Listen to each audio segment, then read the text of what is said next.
my name is Kristen and this is Kristen Craves Books. You can see we have a bit of an audience member with us today, so try to ignore her in the background, as cute as she is.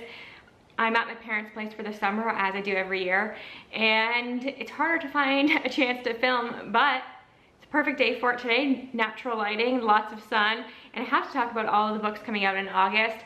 There aren't as many, actually. I think September and more into the fall we'll get a lot more, but some exciting ones. Only one pre-order campaign that I could find, and a book from my favorite author, so we will just dive into it. We're starting with August 5th, and the first book is The Magician of Taggart Castle. This is by Louis Sachar, who wrote Holes, which I know is a really popular book, and a lot of people read that as kids, but I never did. This seems to be more of a fairy tale and more my vibe. It says that it is his first adult novel.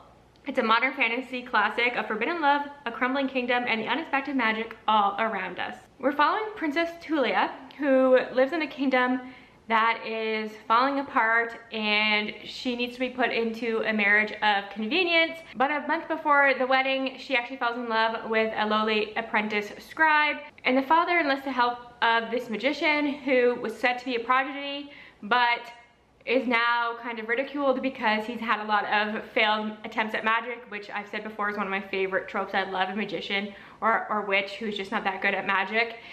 And the only person that still believes in him is the princess, but the king wants him to make a potion that will force the princess into this marriage.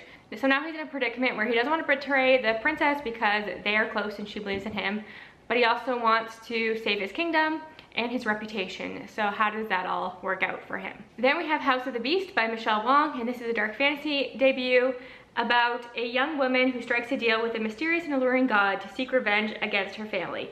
And this author is actually an illustrator, and some of her illustrations are found throughout the book, which I always appreciate. It is following Alma, who was born out of wedlock, and she's been shunned from society, and she just lives with her mother, and she's fine with that isolation as long as they're together. But then her mom gets gravely ill, and she reaches out to her father, and through this she learns some things about her father's family, and that he comes from a noble household where they worship these gods and they are given powers. And her father's god is one of the darkest. He is like a harbinger of death, and she agrees to sacrifice her left arm in some kind of ceremony that will tie her to her father, and in exchange he will give her the medicine that her mom needs. But her mother dies anyways, and now she's trapped in this estate with her family who doesn't want her, and she has this god that is calling to her, and he is a monster, but he appears as like a really attractive prince. So a fantasy romance, I believe, as well. It says a gripping fantasy novel marked by divine ritual, intense combat, and twisted romance. Sounds like a good time to me. There's a couple books coming out this month with covers where it's a hand squeezing a fruit or some kind of food, and I feel like that is a common theme in these kind of books where it's female rage literary fiction, and I'm always drawn to them, and this one's no different.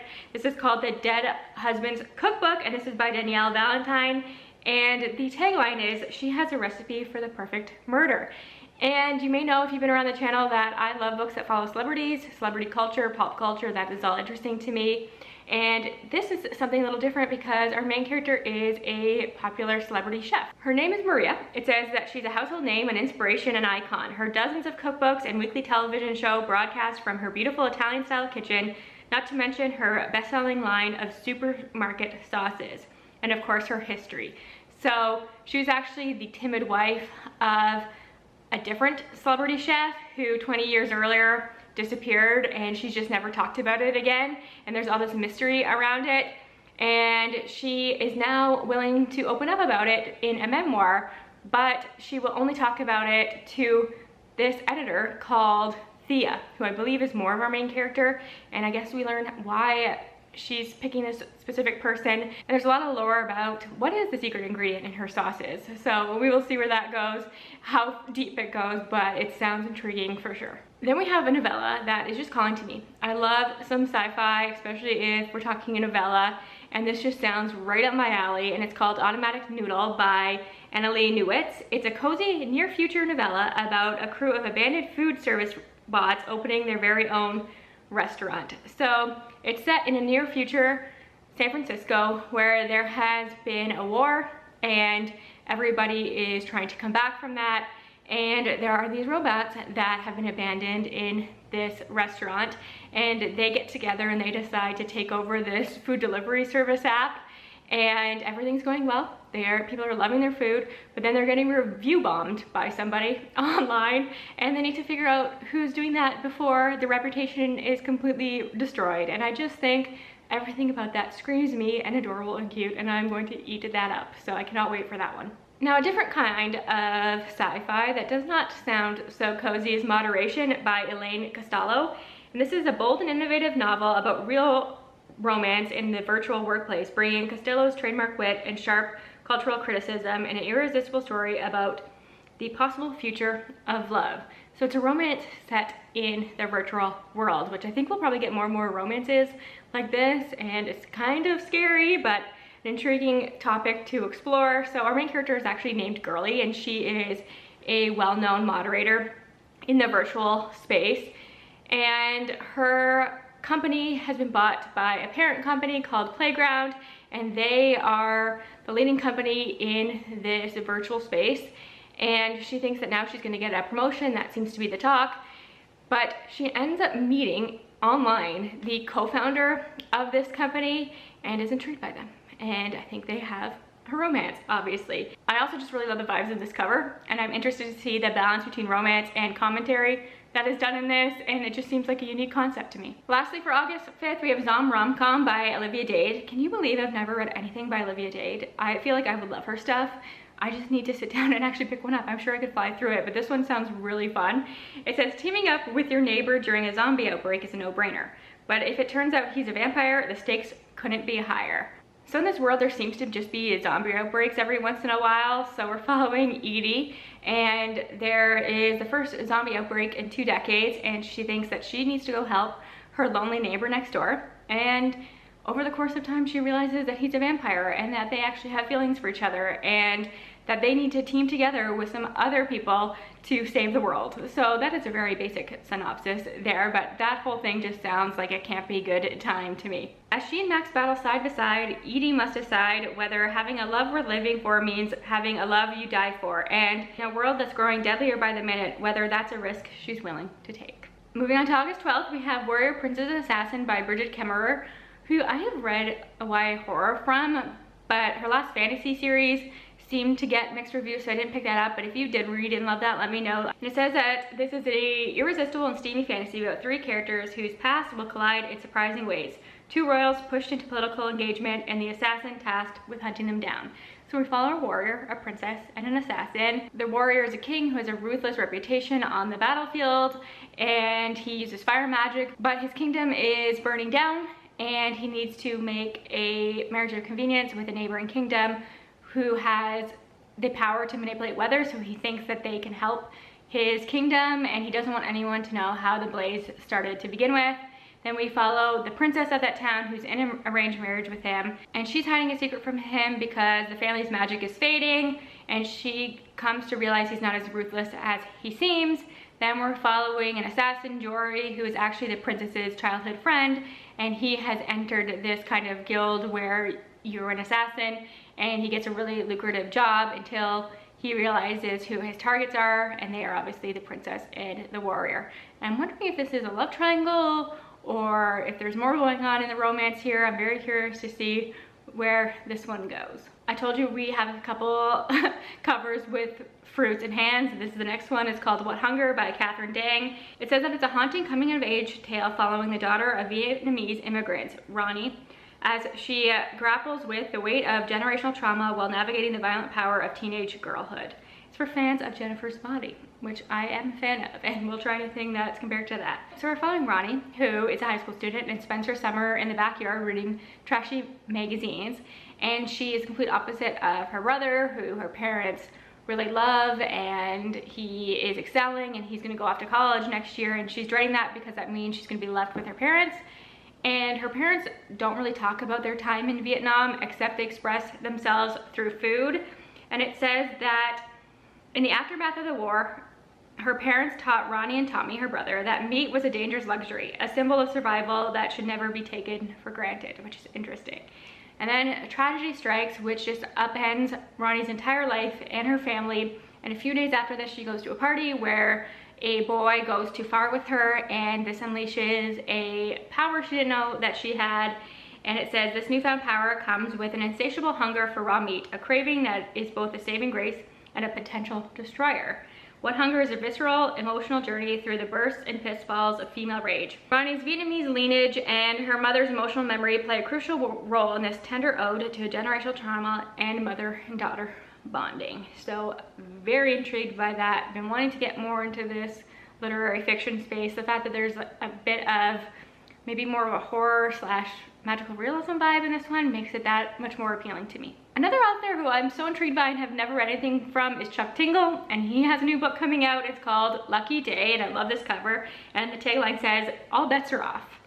It is where one woman must go up against the most horrifying concept of all, nothing. We're following Vera, and she's somebody that survived something called a low probability event, and she isn't thriving at all. Even though she survived, she has just nothing to make her excited about, and she is just bored.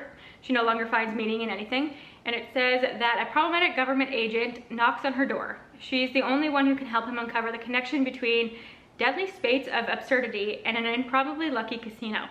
What's happening in Vegas isn't staying there, and the world is at risk of another disaster. When it comes to Chuck Tingle, the only thing more terrifying than a serious horror novel is an absurd one.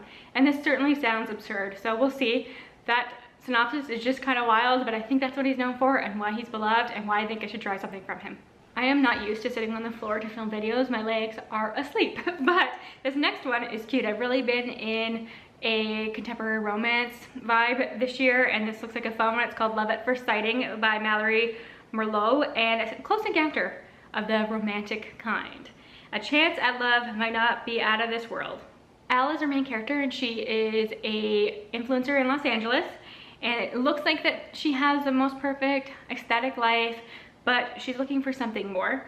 And it says she wants more than anything to find something real to make her heart race in a way it hasn't in years. She doesn't expect that feeling to come from capturing footage of an unidentified flying thing, much less from the charming man in black who keeps following her around. So the love interest in this is Carter. He is an agent who is looking for an opportunity to succeed, and he gets assigned to Elle's case, and the two of them start to investigate and have a romance. The deeper Elle and Carter fall into mystery, the harder it is for them to ignore their growing chemistry, as their own alien feelings become dangerously terrestrial. Great puns. I know there are a few like alien romances like this, not like where the characters are aliens, but where there are alien sightings. And I haven't found one that really has caught my eye yet, but this one looks really cute. And this is the only one that has a pre-order campaign, and it's adorable. Give me all the stickers in the world. So if you order from Ripped Bodice, you will get this print, which I love the vintage vibes of, and these two sparkly stickers, which I kind of want and love. Moving on to August 19th, we have my most anticipated book of the year, or one of the 3 from D. Kingfisher that are coming out this year, and I actually have an ALC of this, Macmillan Audio. Love you so much, you never let me down. Was denied for the ebook, but got the audiobook, and I screamed. I was so excited. I'm gonna start that today or tomorrow, because I don't think I have an audiobook on the go. No, I finished it this morning. So I will start that one next, and it's called Hemlock and Silver, obviously by T. Kingfisher. And I've said this before because I talk about this book all the time whenever the opportunity arises, but I am not the biggest fan of Snow White retellings, but I trust anything that T. Kingfisher does. And she always releases these kind of dark fantasy books in August, and I love them. So I have all the faith in the world that I will love this. It says it's a dark reimagining of Snow White, steeped in poison, intrigue, and treason of the most magical kind. I just love the way the synopsis is written, so I'm gonna read it to you, it's quick. It says, healer Anya regularly drinks poison, not to die, but to save, seeking cures for those everyone else has given up on. But a summons from the king interrupts her quiet, herb-obsessed life. His daughter Snow is dying, and he hopes Anya's unorthodox methods can save her. Aided by a taciturn guard, a narcissistic cat, please, I love that, and a passion for the scientific method, Anya rushes to treat Snow, but nothing seems to work. That is until she finds a secret world hidden inside a magic mirror. This dark realm may hold the key to what is making Snow sick, or it might be the thing that kills them all. Sounds like a very unique take on this no-rate story, so I'm gonna appreciate that a lot. I love that we're following the perspective of a healer, so I just think this is really creative on her part. Isabel Conis has a new book coming out, which I'm so thrilled about because I actually love the vampires of El Norte. This one's called The Possessions of Alba Diaz, and it says, when a demonic presence awakens deep in a Mexican silver mine, the young woman it seizes must turn to the one man she shouldn't trust. So there's a plague, and we're following Alba, and she flees with her parents and her fiance, who comes from a wealthy family, and they go to his family's isolated mines to seek refuge. It says, but safety proves fleeting as other dangers soon bar their teeth. Alba begins suffering from strange hallucinations, sleepwalking, and violent convulsions. She senses something cold lurking beneath her skin, something angry, something wrong. And then we're also following another character named Elias, who has a troubled past and is actually the cousin of Alba's fiance, which, what's going on there? It says, Alba is none of his business, which is of course why he can't help but notice her every time she enters a room, or the growing tension between them, and why he notices her deteriorate when the demon's thirst for blood grows stronger. Orly Wallace, who wrote In the Company of Witches, has a new book coming out, and I love cozy mysteries that have a little bit of fantasy, and that's one of my favorites. And this one's called The Late Night Witches. It says that it's an enchanting, warm, and funny novel about family, love lost and found, discovering who you are, and how difficult it is to slay a vampire. So a lot of vampire/witchy books coming out. Love that combination. I love that this is set on Prince Edward Island, so it's Canadian. So it follows Cassie, who lives a quiet life. She's got a young, wild sister. She's got 3 kids. She's got a husband who's absent a lot. She's not looking forward to the witchiness that happens in October. That is until a vampire arrives and kind of sinks his teeth into her.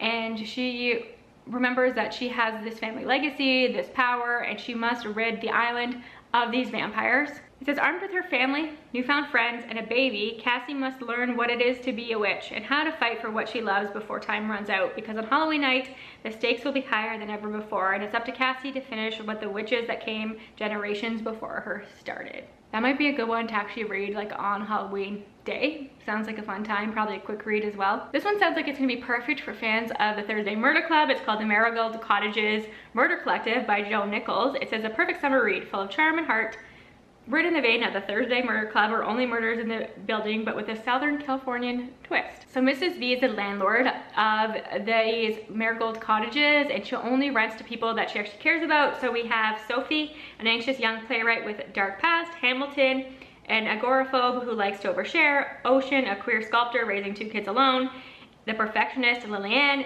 and Nicholas, a finance bro who's hiding secrets. So I love this ragtag team of characters. Everybody's so different, all living in this community. So the tenants live contentedly in their dollhouse bungalows in Santa Barbara, just minutes from the beach, until their peace is shattered when Anthony, a quiet, hulking but potentially violent ex-con, moves in. 3 weeks later, a dead body is discovered on the streets of the peaceful neighborhood. Anthony is arrested, and the tenants heaves a sigh of relief, until Mrs. B, convinced that he's innocent, marches down the police station and confesses to the crime herself. The tenants band together and form the Marigold Cottage Murder Collective to save their beloved landlady. This just sounds so charming and delightful, and something that could probably be made into a movie. I think a lot of people will be drawn to this book, and I love that we're getting more and more of these kind of murder mystery things. I just think the vibes are so fun, and probably a book I should get to in August because it doesn't feel like a fall read. If I'm gonna read it this year, it has to be as soon as it comes out. August 26th, and we only have 3 books. I told you, didn't find as many books this month that I was excited for, but the ones that are coming out really appealed to me. And the first one is one I have an e-arc of and is on my summer TBR. It's called The Good Vampires, A Guide to Blood and Boyfriends by Jamie D'Amato. It says Heartstopper meets Buffy in this queer paranormal rom-com where a college sophomore must survive becoming a vampire and the cute boy who discovers his secret. So that alone is so sweet. So we're following Brennan, who's 19, and he was just turned into a vampire. And he's been through a lot. He survived a suicide attempt, and he is now back at college, so know that going in that that's going to be talked about. So he says that he is good at pretending everything is okay, even when it's not. It says that Brandon's new bloodthirsty existence gets way more complicated when Cole, the super cute librarian, and everyone's campus crush, stumbles upon Brennan drinking from a stolen blood bag. Luckily, adorable Cole is happy to keep Brennan's secret and even seems to maybe like him. Navigating a new relationship is hard enough without the added struggles of vampire puberty, an eclectic clan of self-proclaimed good vampires, and growing feelings for the one person who makes Brandon feel normal. This sounds absolutely delightful to me, so once I'm done the arc I'm in the middle of, that will be the next one that I pick up. Life's a Witch by Trisha O'Malley, so cute. There's like a French bulldog with wings on the cover. That's how you win me over. It says, charmed to meet the pumpkin spice cafe in this cozy romantasy. She's hexed, he's vexed, and for Scotland's most magical small town, their feud might just spell disaster. I know that there's this whole sub-genre of romances set in Scotland, and I haven't read any of them.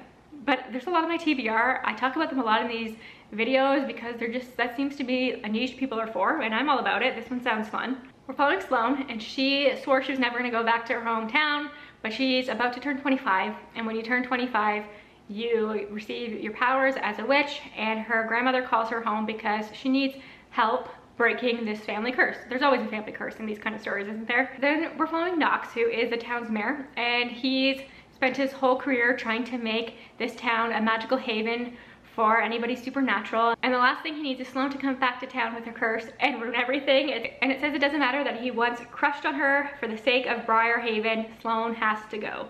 But magic has other plans, and in Briar Haven, love really is a witch. Cute, cute, cute, cute, cute. And last but not least, we have Catabasis by R.F. Kuang. I know so many people are excited for this one. I'm probably gonna wait for reviews of it because Babel just wasn't my absolute favorite, but I love the Poppy War. So I'm definitely intrigued by this one, and I love the setup of it. It says 2 graduate students must set aside their rivalry and journey to hell to save their professor's soul. We're following Alice, and she has one goal. She wants to be the brightest mind in the field of magic. It says that she's sacrificed everything to make that a reality: her pride, her health, her love life, and most definitely her sanity. All to work with Professor Jacob Grimm at Cambridge, the greatest magician in the world. That is until he dies in a magical accident that could possibly have been her fault. Then we're following Grimes, who is actually in hell, and she's going in after him because his recommendation could hold her very future in his now incorporeal hands. And even death is not going to stop the pursuit of her dreams, nor will the fact that her rival, Peter Murdoch, has come to the same conclusion. So, sounds very different than Babel. I kind of like the setting of this one. I think that this one definitely has potential, and I know that I do like R.F. Kuang's writing. I just haven't seen this one as hyped. I don't know what early reviewers are thinking, or if there are even a lot of review copies out there. So I'll have to read reviews on that one. I'm looking forward to hearing everybody's thoughts on that one for sure. It's very exciting that that is coming out. So those are all the books coming out in August that I'm personally excited for. Some really great gems in there, I think. Some that I have arcs of, so hopefully we'll have thoughts on those for you sooner rather than later. Let me know if I missed any, which one you're most excited to read, and just how your summer reading is going in general. And I'll talk to y'all soon. Bye for now.